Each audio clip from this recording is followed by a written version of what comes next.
क्या मध्य प्रदेश में राज्यसभा चुनाव के दौरान कांग्रेस में बड़ी टूट की पटकथा लिखी जा चुकी है? और क्या बीजेपी ने उन विधायकों की लिस्ट बना ली है जो आखिरी वक्त पर कांग्रेस के साथ खेला कर सकते हैं? ये सवाल इसलिए उठ रहे हैं क्योंकि मध्य प्रदेश की राजनीति में एक बार फिर ऐसा दांव चला गया है जिसने भोपाल से लेकर दिल्ली तक हलचल मचा दी है। राज्यसभा चुनाव की 3 सीटों में से 2 सीटों पर तो तस्वीर लगभग साफ थी, लेकिन तीसरी सीट ने ऐसा सियासी तूफान खड़ा कर दिया है कि अब सवाल सिर्फ एक राज्यसभा सीट का नहीं बल्कि विधायकों की वफादारी, क्रॉस वोटिंग और लोकतंत्र की साख का बन गया है। बीजेपी दावा कर रही है कि उसके पास अतिरिक्त वोट हैं, कांग्रेस कह रही है कि उसका उम्मीदवार हर हाल में जीतेगा और इसी बीच बंद कमरों में बैठकों का दौर, विधायकों की लिस्ट और बाड़ाबंदी की तैयारियां शुरू हो चुकी हैं। यहां तक की खबर यह भी है कि भाजपा ने 12 कांग्रेस विधायकों की एक सूची तैयार की है जो क्रॉस वोटिंग कर सकते हैं। राज्यसभा का पूरा गुणागणित विस्तार से आपको इस वीडियो में समझाते हैं। नमस्कार, मेरा नाम शिवम द्विवेदी है और आप देख रहे हैं अमर उजाला।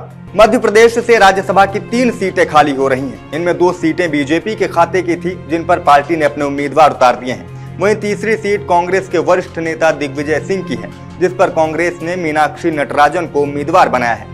लेकिन असली खेल तब शुरू हुआ जब बीजेपी ने इस सीट पर भी महेश केवट को मैदान में उतार दिया। सवाल उठा कि जब आंकड़े कांग्रेस के पक्ष में दिख रहे हैं तो बीजेपी ने तीसरा उम्मीदवार क्यों उतारा?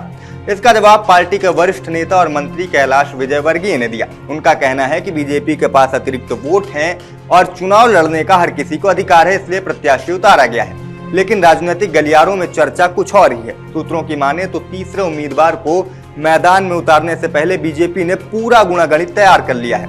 दावा किया जा रहा है कि कांग्रेस के ऐसे विधायकों की पहचान कर ली गई है जो क्रॉस वोटिंग कर सकते हैं और यहीं से शुरू होता है इस चुनाव का सबसे दिलचस्प अध्याय। रविवार रात मुख्यमंत्री आवास पर बीजेपी नेताओं की अहम बैठक हुई। सूत्र बताते हैं कि इस बैठक में कांग्रेस के तकरीबन 12 ऐसे विधायकों की सूची तैयार की गई है जो पार्टी लाइन से हटकर वोट कर सकते हैं। इतना ही नहीं, दावा यह भी किया जा रहा है कि इन विधायकों में से कुछ के साथ बीजेपी नेताओं का लगातार संपर्क बना हुआ है। बताया जा रहा है कि मुख्यमंत्री मोहन यादव और प्रदेश अध्यक्ष हेमंत खंडेलवाल ने पूरा राजनीतिक आकलन करने के बाद ही दिल्ली नेतृत्व से चर्चा की और फिर तीसरे उम्मीदवार को हरी झंडी मिली। यानी बीजेपी को भरोसा है कि यह सिर्फ उसका प्रतीकात्मक दांव या फिर कांग्रेस पर मनोवैज्ञानिक दबाव बनाने की रणनीति नहीं बल्कि जीत कर वापस राज्यसभा पर तीसरी सीट पर कब्जा करने का एक हिस्सा है। उधर इस पूरी कवायद की भनक कांग्रेस को भी लग चुकी है। यही वजह है कि पार्टी अब अपने विधायकों को एकजुट करने के मिशन में जुट गई है। सूत्रों की माने तो कांग्रेस अपने विधायकों की बाड़ाबंदी की तैयारी कर रही है। चर्चा है कि विधायकों को हैदराबाद या बेंगलुरु के किसी होटल में शिफ्ट किया जा सकता है ताकि किसी तरह की टूट फूट या क्रॉस वोटिंग की संभावना को रोका जा सके या कम किया जा सके। यानी राज्यसभा चुनाव से पहले मध्य प्रदेश में रिसोर्ट पॉलिटिक्स की आहट भी सुनाई देने लगी है।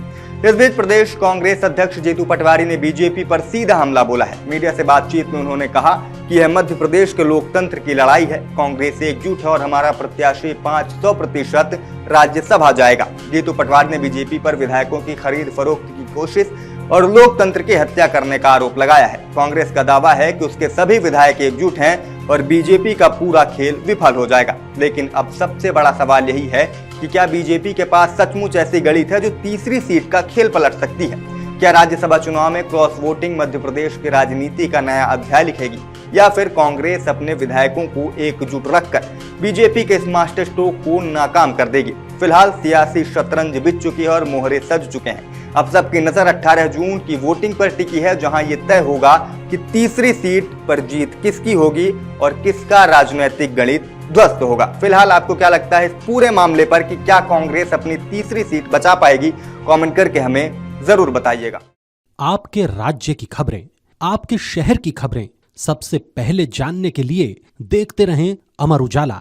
चैनल को सब्सक्राइब जरूर कर लें और पाएं हर अपडेट।